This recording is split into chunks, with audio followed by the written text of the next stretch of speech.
All right. Hello, everybody. Welcome. Welcome to our webcast on the importance of data governance and financial services. This is going to be fairly, I want to say, casual conversation. We're not going to use a whole lot of PowerPoint. In fact, we're only going to use one slide just to introduce the topics. Most of this is going to be just a panel conversation between myself and the three folks that I'm just about to introduce here. Our general topic is importance of data governance and master data management for financial services. So we'll get into some things that are specific to financial services and a number of things that are more general around the whole topic of governance and master data management. We have three, I would say all three are very much experts on the panel here today. And I must say, ever since we put this presentation together and we've been doing a little bit of prep around it, I've been very excited to have this conversation because there is an awful lot of experience on the call here today. So let me introduce the folks here and have them say a little bit about themselves. I'll start with Patrick Terry. Patrick is the Chief Data Officer of the Bank of Oklahoma, and he's on his currently working on his fourth master data management implementation, where he's been doing this for a number of years. Patrick, can you tell us a little bit about yourself and some of your MDM credentials and I guess financial services credentials also? Yeah, thanks for having me. I have been in the data space for almost 30 years. I've worked at large banks and smaller banks, from Wells Fargo to First Horizon to Heartland Financial and now BOKF. I have done, as you said, in my fourth implementation of MDM.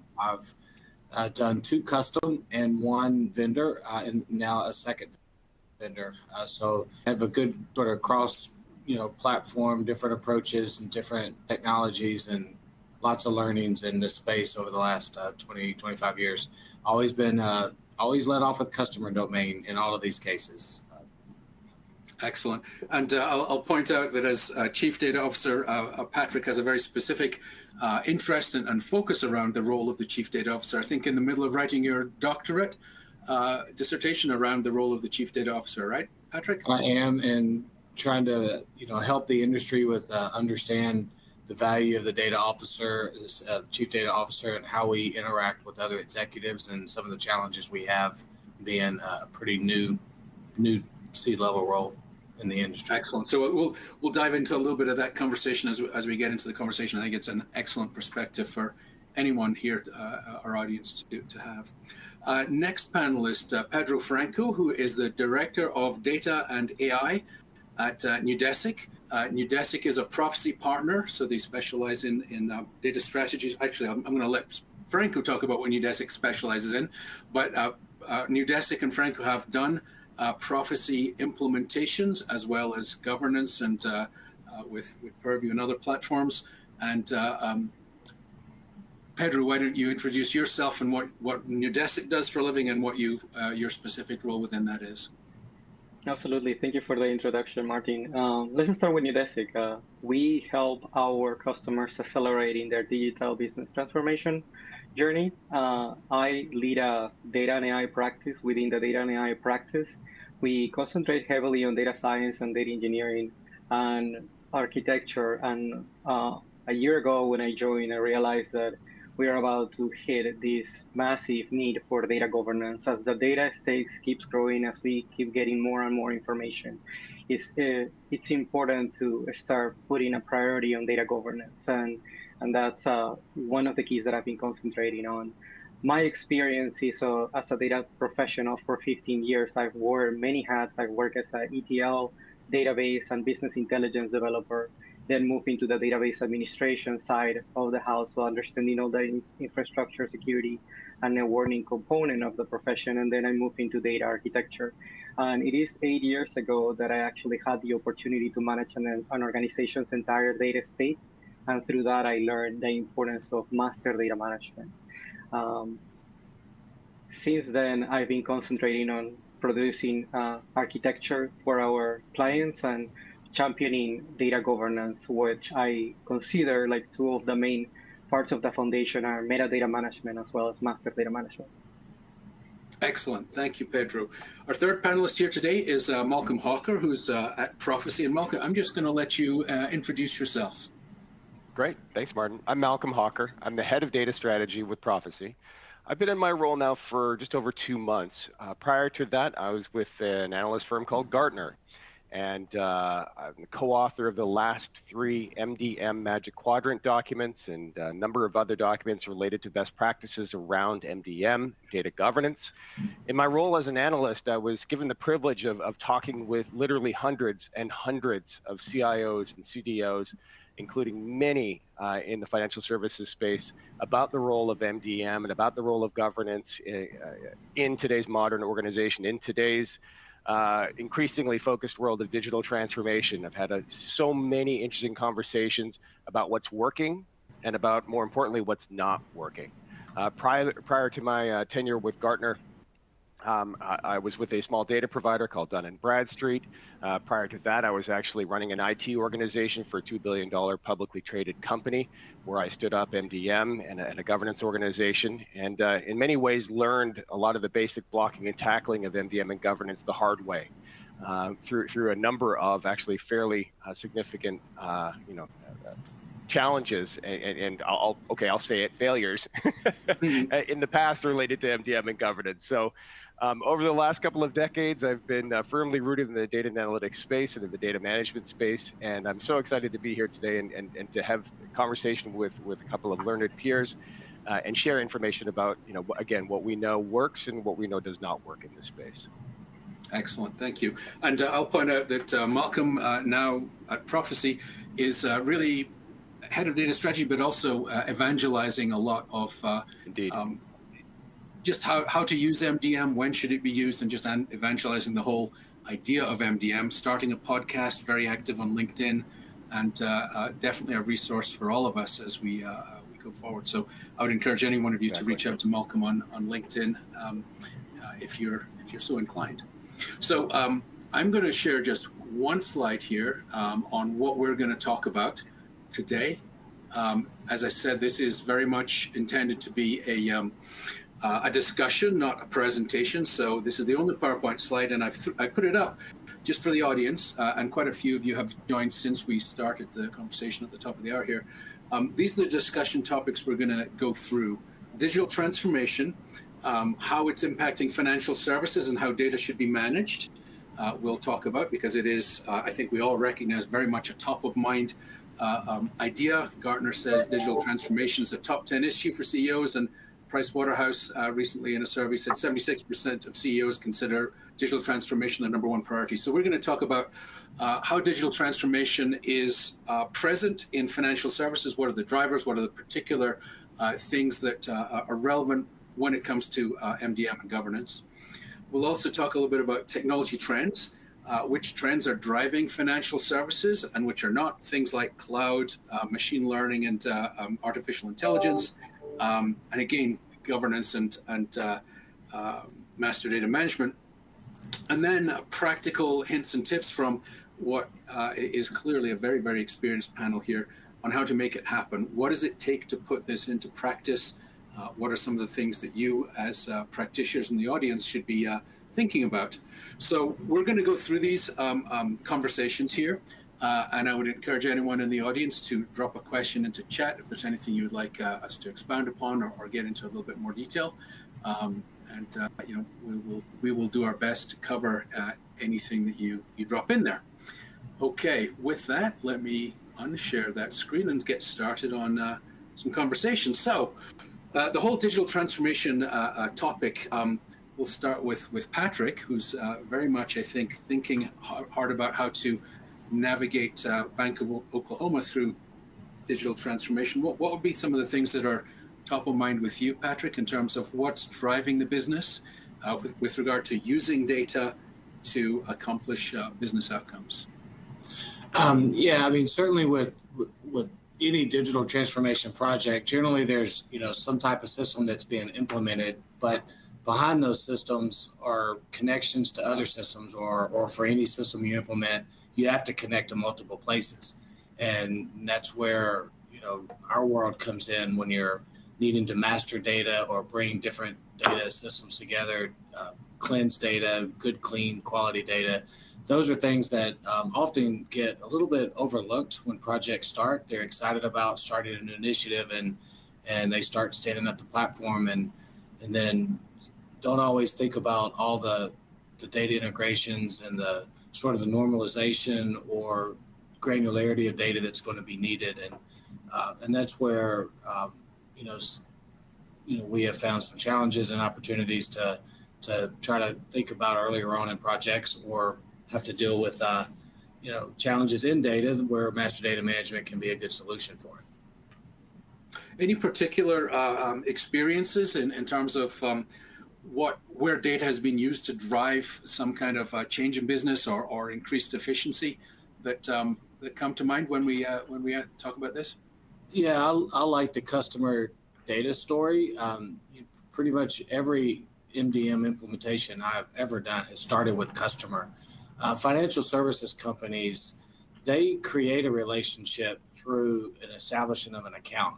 And it's basically an account to customer relationship. And that's pretty backwards on the way that we want to sell customers or service customers. We want to service the customer, not the account. But yet systems are designed to start a new checking account or start a new loan process. And at the heart of that is customer data. And if you have more than one relationship with a financial services company, chances are it's going to be in two different systems. And needing to understand that customer and roll that up between two systems seems to be fundamental and table stakes, but I've learned not so much always an initial focus. And so that's where master data management and customer kind of come together, is to sort of dedupe that customer or to provide that holistic view of the customer, no matter what their various relationships are. So you've always started, from your perspective, in all four of your implementations with customer and using MDM to consolidate data to drive the customer experience and cross-sell, upsell, and effectively manage the customer's relationship with the financial organization. Yeah, the last two implementations that I have done have been where they didn't understand the customer as a whole, and some maybe older implementations of MDM might have been centered around just analytics and roll up. But what I have found where I am today and where I just came from, the last two implementations, it was operational. It needed to be near real time, that having these roll ups and these combined relationships and then available to a system in very near real time. CRM solutions that are customer contact centers where you're engaging a customer either in a sales process or a service or support. You need real-time access to all of the relationships that they have with your organization. And MDM operational is at the core of that, because where else do you bring all your systems together in one place to service yet another system that's trying to represent all of those relationships? And that's where MDM and operational MDM, as I like to call it, really plays in. Excellent. Yeah, that makes a ton of sense. Let's broaden it out a little bit and ask Pedro to talk a little about the same kind of thing, maybe some experience you've had, Pedro, outside of financial services or any place where there was bringing together multiple data to accomplish a business objective, just to give everyone a perspective on how MDM can be applied here. What are some of your experiences here?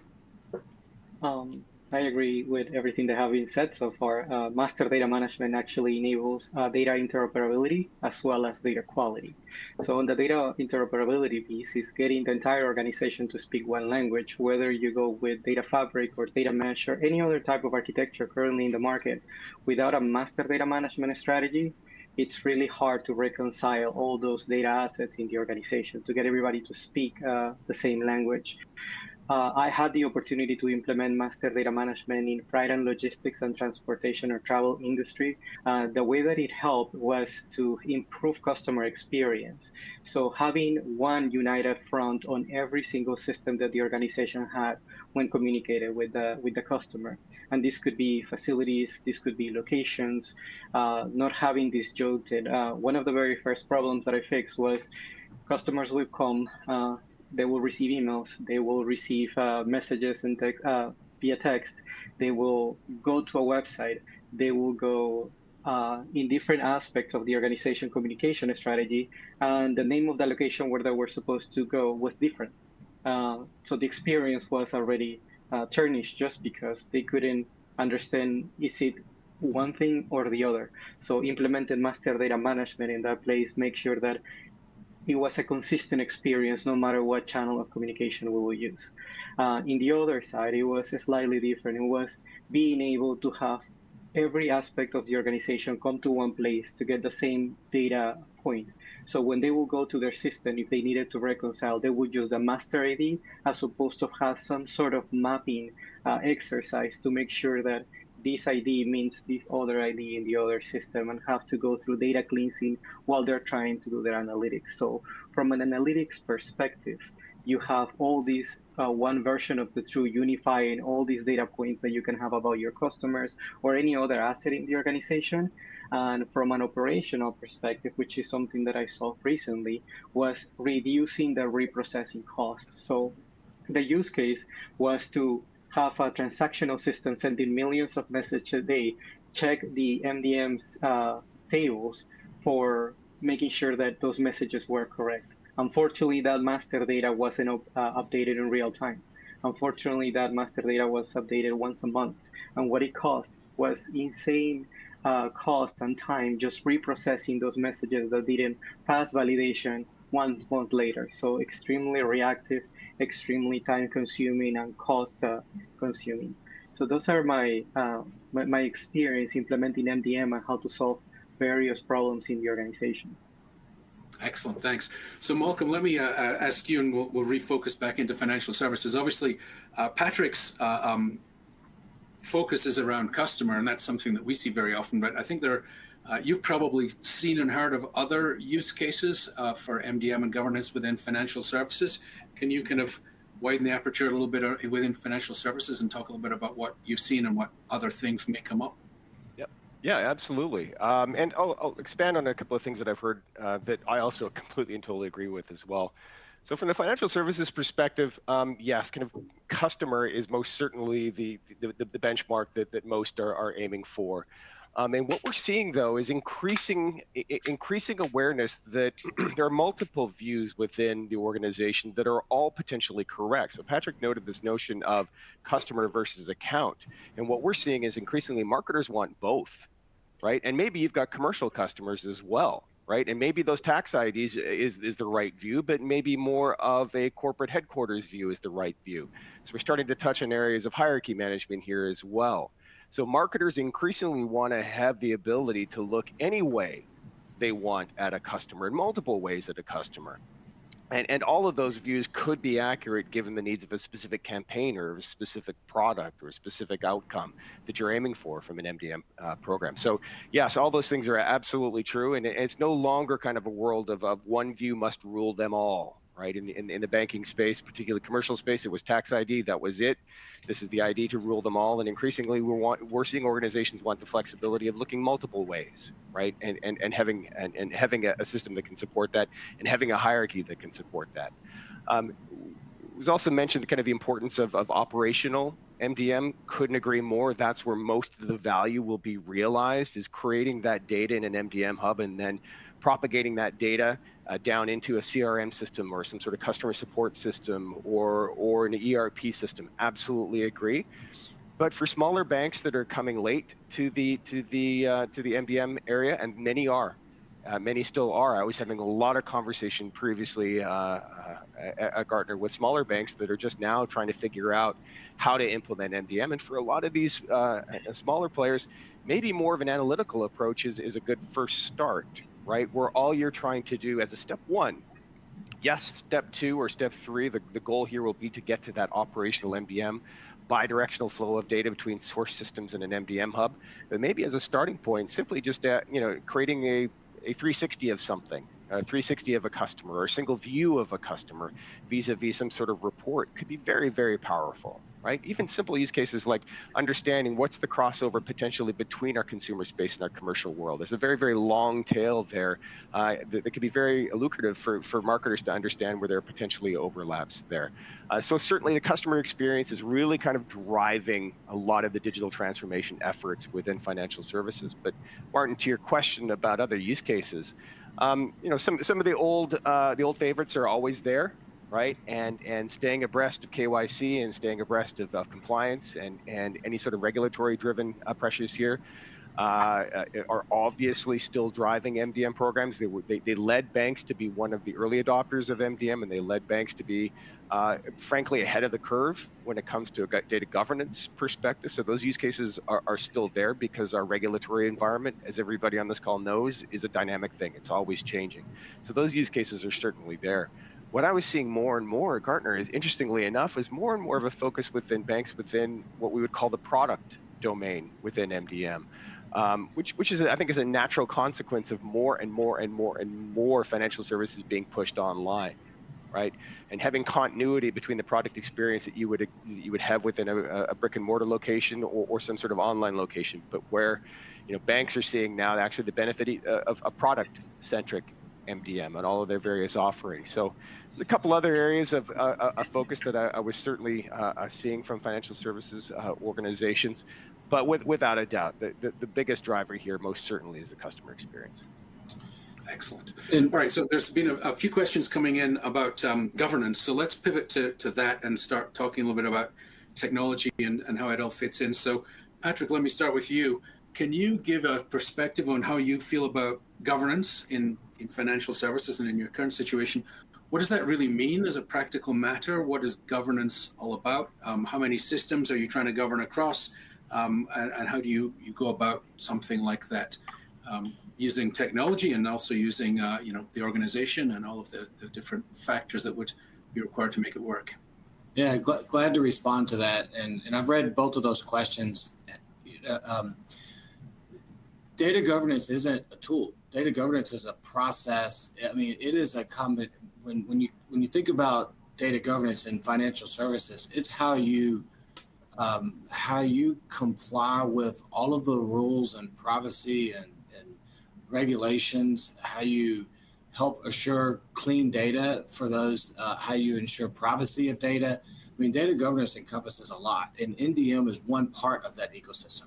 Can you implement without it? People have for years. Should you implement without it? It depends on your situation and the scale of the company. So that's, the answer to that, it depends. Master data management has its, where it really brings value is how it will bring domains of data together and how you can use the active NDM to do data quality. For example, in my this one and the last one, it was our first time that we've done address cleansing, for example.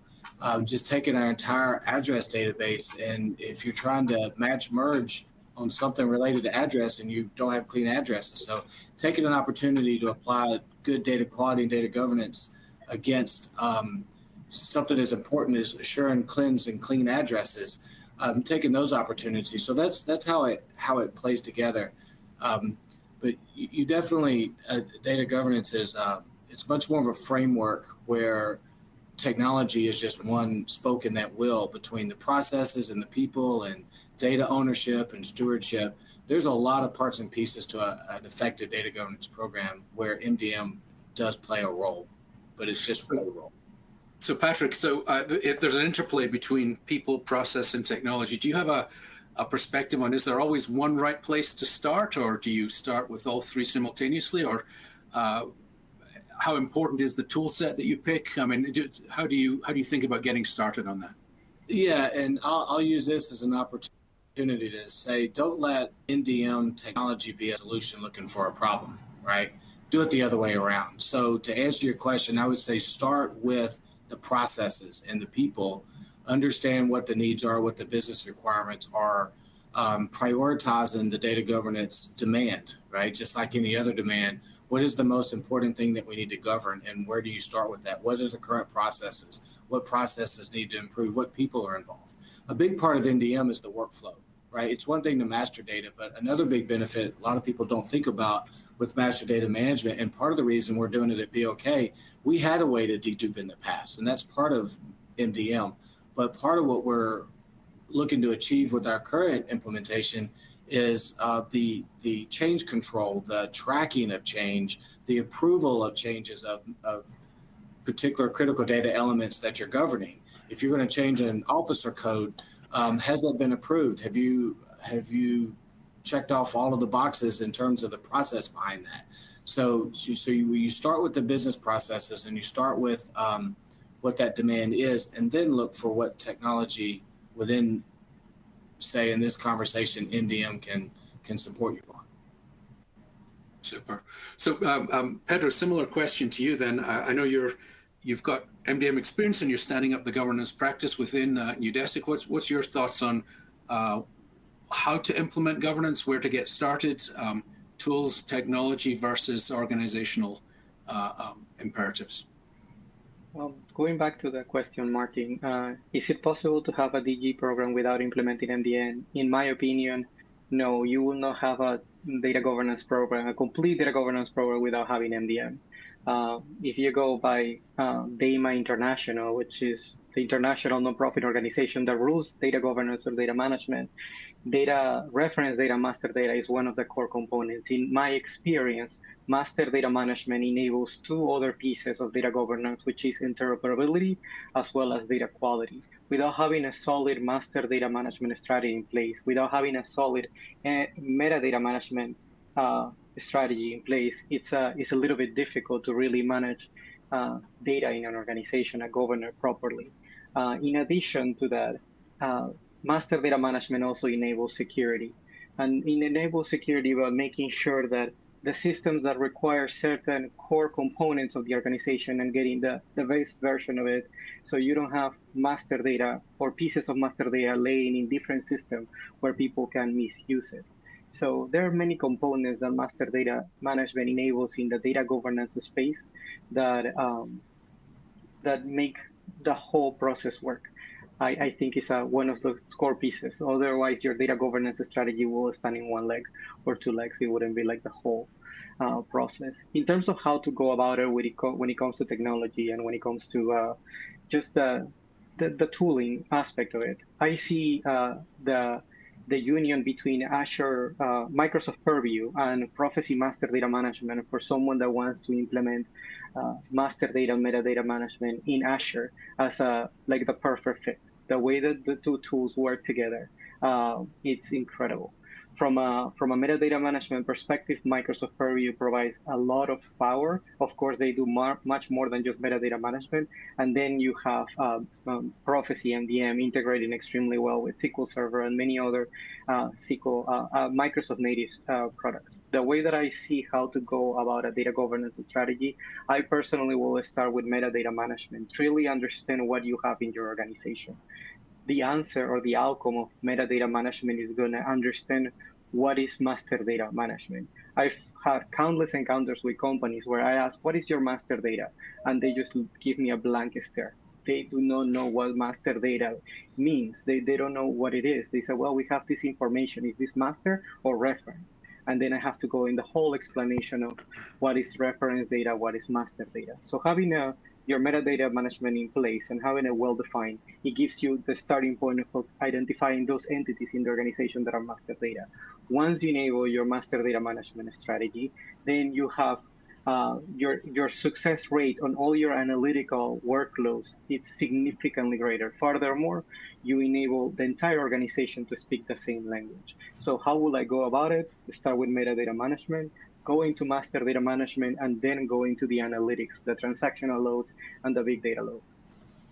Excellent. All right, Malcolm, can you? I saw you were nodding there, so I think we're all broadly in agreement that MDM and governance go hand in hand, and they're neither one of them really is all about the technology. There's, people, process, technology. But can you talk a little bit about what you've seen and how these things play together, and really how to get started in building that up in your organization. Yeah, thanks, Martin. I think confusion arises when we acknowledge that MDM is both a noun and a verb. It's a discipline, it's a way of managing data, and it's also technology. So to Pedro's point, if you're serious about data governance, you cannot do data governance without MDM as a discipline, because I don't know anybody that doesn't want to share data. Right? Like the MDM, if you were to distill things down to like one or two pithy statements about what it really enables, it enables you to share the data. And Pedro used this wonderful metaphor of a common language, right? That's what MDM is as a discipline, is very, very good at. So if you have a goal of data governance, or if you have a goal of data sharing, then yes, absolutely, MDM is a critical component of that. As it enables the other things that Pedro mentioned as well, which is some aspects of data governance and uniqueness and consistency and trustworthiness, and it also enables some security and access as well. So those are key components of a data governance framework. Now, we could have an interesting conversation about do you as an organization need MDM as a technology? Because what all technologies are very, very good at is scaling, right? Adding layers of automation, configurability, right? At a certain point, for most companies, the answer becomes yes, we probably really do need MDM as a technology to enable the scale, to go beyond a reliance on Excel spreadsheets, or to go beyond a reliance on point-to-point integrations that are scalable and highly brittle. So for a lot of organizations, the answer here is yes, we probably do need MDM technology, but it's important to draw a distinction there between MDM as a discipline and what role that plays in enabling a governance program, and MDM as a technology. In terms of what do you do to stand up a governance program, or how do you get started with governance, things have already been touched on by both Patrick and Pedro, which were bang on. So what Patrick was saying was, be very, very outcome focused, right? Have an outcome in mind, have a use case in mind that you're trying to support, right? What I see so often, and what I saw when I was a Gartner analyst over and over and over again, was companies would kind of take this bottoms up approach of governance, right? Where they would start by cataloging all of their data, inventorying all their data, profiling all their data, lineaging all their data. And that process in and of itself can take months and months and months, particularly for a very, very large bank, and particularly if you don't have a good understanding of where all of your data is or how it's defined. So that approach can be time consuming, and if you've got consultants engaged, and 90% of the time when MDM software is being deployed, they are engaged, and we love consultants, but that can be a costly undertaking. So instead of the bottoms up, can you take more of a top down? Right, and this was mentioned by Patrick, which was, again, focus on some sort of an outcome, focus on a limited set of use cases. Don't try to be all things to all people. Master data is a great place to start from a governance program perspective, because it acknowledges that not all data is created equally. There are certain data domains and certain processes that use those domains that are far more valuable and will drive more impact for the organization than just some random field of metadata sitting in a CRM somewhere. So start from the top, start from some understanding of what the outcome is, use that to establish some guardrails for what's in scope and what's out of scope on an initial phase governance program, and then work your way down. Once you have your scope understood and your outcomes understood, then you can start the process of profiling and lineage and cataloging and glossarying all of that data, because you can be more focused and you will know that what you're doing here is in service of one specific outcome, instead of just kind of randomly chasing all data across the organization. So that's a great way to start governance, is to be very, very outcome driven, quantify what those outcomes are, and use MDM as a great starting point, again, to some sort of governance initiative if you're just starting from scratch. Excellent. So I have some other technology questions that I want to ask, but since we're on the topic of governance, I'm going to stay here a little bit longer. And Patrick, I know you've thought a lot about this in all of your implementations. What is the organizational structure or organizational buy-in that's required in order to make governance work? How do you get the stakeholders all on the same page? What kind of meetings and agreements do you need to have at an organizational level that enables this stuff to the technology to come together and actually be successful? Yeah, So I'll address the how-to part with data governance. I mean, there's lots of good frameworks that, DAMA, DIMBOK, and there's, several out there, the pyramid, the typical pyramid where you need that executive buy-in. They need to understand, what you're doing and why you're doing it. Most important, and what value it's going to bring. And it starts there. Again, like I agree, with what you said a second ago. If you try to inventory everything and go bottom up, by the time you spend a bunch of money, nobody knows what you've really spent it on and what value you're getting from it. But if you take the other way around, and data governance is formed, from the leadership, and you have every level all the way down to data storage that, and people that are using the data or managing the data every day, and you create those effective layers and stewardships and different teams or groups. Again, there's lots of references for this, but different frameworks. But having the right people in the right conversations, and not having everybody all in the same conversation. You can't say MDM to the CEO. He won't know or care what that even means or why. But he might be writing and making lots of investments in it. But the conversation at the executive level needs to be about what problem you're solving, what regulations you're assuring that you're complying with, and then keeping the rest of the conversations more technical at a technical level group. And so it's really formulating those groups to have the right conversations at the right level, and making sure that it represents the entire horizontal across the whole company, so that when things roll up and boil up to the executive level, they hear a consistent message from their verticals. And that's really how you do that, how you do it successfully. And I like to say you can't speak geek to ELT. And that's been a interesting lesson as a CDO that have come up through data. I manage down very, very well, and I'm still learning to manage up, to not be too technical or speak about solutions when I'm solving problems. I have to manage my message well. And that's, I'm still in school on that one, as a professional, to be as effective at communicating data governance concepts and implementation to executives versus, effectively managing the teams that are actually getting it done. Excellent. Well, we'll talk a little bit more how to sell this to management when we get to our kind of how to make it happen and put it into practice section. Sticking on the technology then, for now, impact of cloud technologies, adoption of cloud, is that something that's necessary or case by case, or what's your take on that, Patrick? Yeah, it's absolutely necessary, but it needs to be evaluated on each use case, right? What is the business value? It goes right back to that.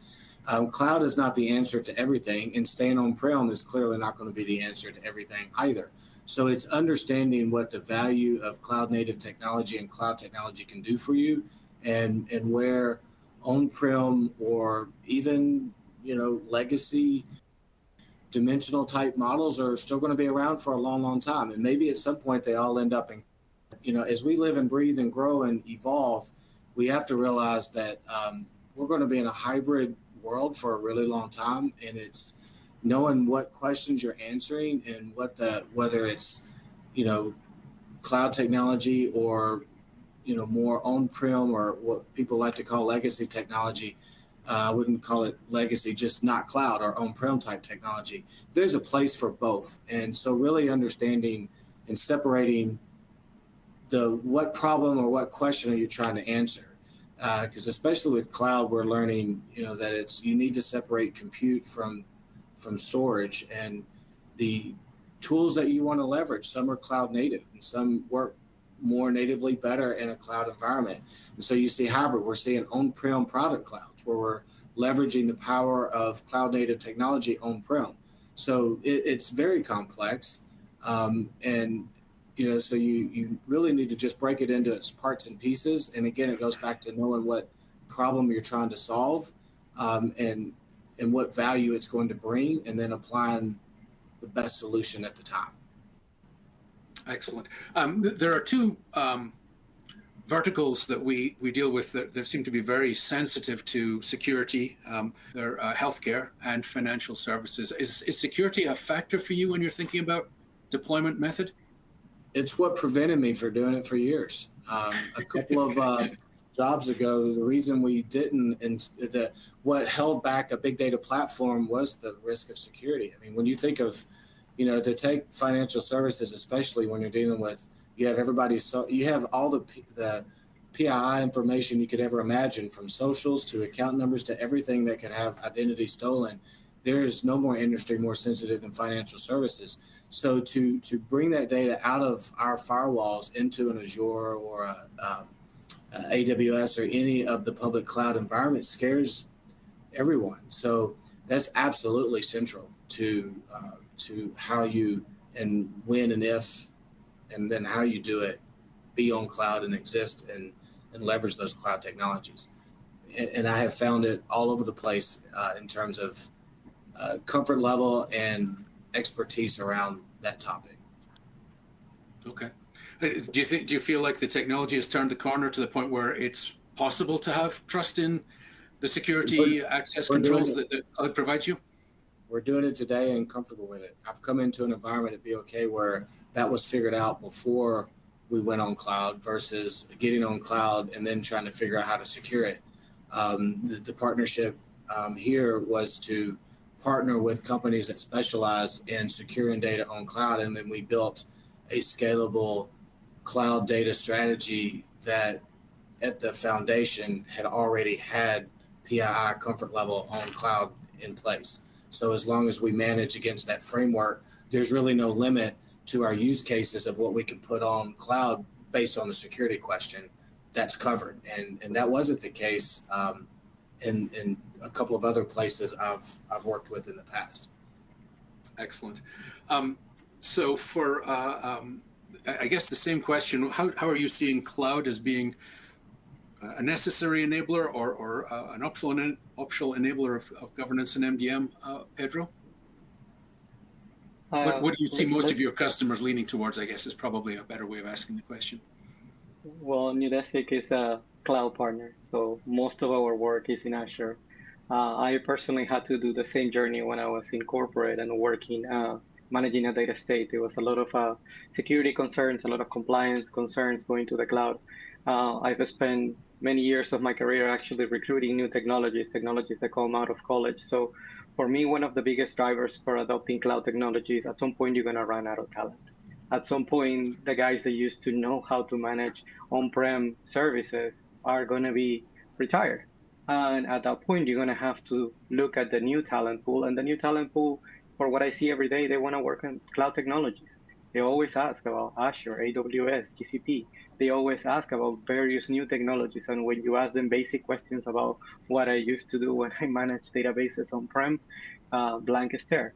So if there is one driver that I see is how fast technology moves and how these new generations are hungry for that new technology. So for implementing master data management, unless you absolutely have to do it on-prem, I suggest going cloud. Now we have a lot of compliance and security built in on these cloud service providers. In addition to that, you are reducing all this administrative overhead that you can move to your data governance strategy. And now that everybody is moving to cloud, data governance becomes a business imperative. Because if you're going to move to cloud, you're going to have to deal with shadow IT.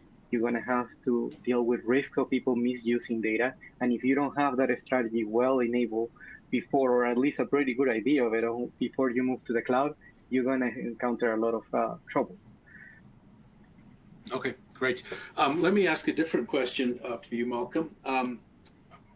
Use of artificial intelligence and machine learning in the world Yes. of MDM governance and what you can do with those things once you've done MDM and governance. Well, great question. And this is relevant to the cloud conversation as well, right? So for a long time, organizations had a hard time justifying the ROI of a cloud migration because from a purely operations perspective, from an ops perspective, it wasn't there. right? The ROI just wasn't there. It's we can pay our bare metal or somebody else's bare metal, and the cost here are largely a hair split. But that world has changed. So the ROI is increasingly there, and it's increasingly there in the form of the insights that can be derived, inferred from extremely large data sets using the technology that you just mentioned. Whether that's AI, ML, maybe it's graph, maybe it's something else, but what we are seeing now is marketers getting very excited about the insights that can be gleaned from extremely large data sets that would be poorly managed anywhere but the cloud, right? So the cloud allows for scalability and elasticity in compute and storage, and we can store more and more and more data. And it's not just storing data for data hoarding's sake, it's actually storing data to understand things like maybe a household relationship that you never understood before. You were able to apply some graph analytics into an extremely large data set, and you were able to see that 2 of your banking clients that you thought had no relationship whatsoever actually have a family relationship or some sort of household relationship. That can be incredibly valuable, right? So these very, very large data sets are now being mined in ways that have never been really that efficient before. Yes, we can talk about Hadoop and big data in the past, but what we're seeing now is the application of graph into MDM use cases where we're understanding the overlap from a relationship perspective of things that weren't necessarily that compelling from an MDM perspective, or may not have even have been considered master data in the past, where now maybe they are being considered to be governed as master data because they are relevant from a marketing use case perspective. So the kind of playing field has completely changed here. The use of these technologies, AI and ML, again, whether you're talking about fraud, there are so many risk mitigation use cases here as well that are rather compelling for understanding things like beneficial ownership and other areas of KYC that were not possible before having the data in the cloud and before having some of these advanced technologies. Yes, we can talk about how AI and ML are allowing automation in things like data stewardship, how they are allowing for added layers of scalability in the data management processes, how AI is allowing things like automation of data modeling and maybe even automation of creation of hierarchies, whether those are customer hierarchies and product hierarchies. Those things are all very, very real. But a lot of the needle here is being moved by some of those marketing use cases that I was talking about, because we're able to drive new insights that are extremely compelling from a marketer perspective. Yeah. KYC, fraud, those others are also compelling, certainly as well. And now, Patrick, I'm wondering your take on AI, ML. I know that part of your justification for doing what you're doing is that you can then apply those technologies. I know that some of what you're doing may be confidential, but what's your general take on the use of those technologies in conjunction with master data management?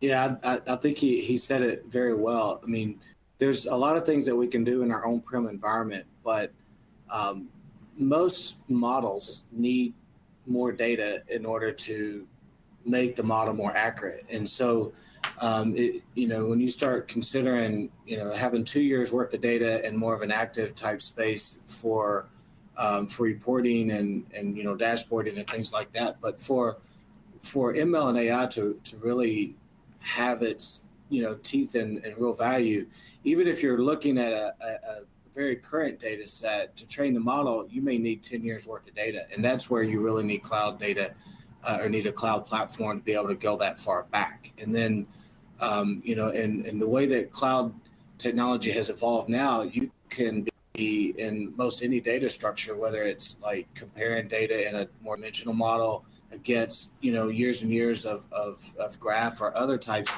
of data space where you can train the models to be more effective. And we're doing it heavily. You talked about marketing. It's knowing your customer, knowing your relationships, knowing being able to mine your data for next best offer. I mean, that's not secret sauce, but how people do, what things you do might be a little bit, but everybody is trying to get next best offer. And we really can't do that with on-prem. You could do some compares, but for ML and AI in the conversation, for helping our sales team know what leads to go after, we have a quant team that's all they do is help our sales team know which leads to chase. And some of those are internal customers and some of that's external data that we bring in and learn from. And in both of those cases, you need you need enough space that an on-prem SQL Server is just not going to give you that. All right, excellent. A new topic for Pedro to kick off with, since you mentioned earlier, data mesh, data fabric. The question is around deployment architectures and how how some of this data can be stored and worked on. Do you have any thoughts, Pedro, on what you're seeing across your customer base? I see that people are still slow to adopt data mesh.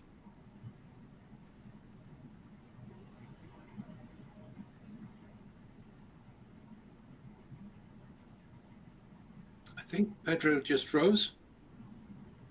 Yeah, Pedro's free. Pedro's just froze. Malcolm, same question. Oh, no, you're back. Are you back, Malcolm? Pedro, say something. Yes, I'm here. Can you guys hear me? I can hear you now. Yeah, please. Sorry, we heard your first couple of words and then you froze up. So please start over. Going back to the question, it was about data mesh and data fabric. My point of view on that, what I see with our clients are still adopting centralized data architectures. They're still adopting data warehousing. They're still going into the data lakehouse and having everything in one place. This new paradigm shift where we start to enable various parts of the organization to create their own data products is very progressive. But in my opinion, the only way that something like that can work is if you have a federated data mesh where master data management sits at the top, governing everyone. Otherwise, data interoperability, which is one of the key components of the data mesh, will be broken. I am completely sure that over time, as we continue to democratize data and we continue to have this perception of data as a product or data as a service, data mesh will become the normal or the standard. But they will not be successful without a strong MDM strategy in place. That makes perfect sense to me. Malcolm, you have anything else to add to that?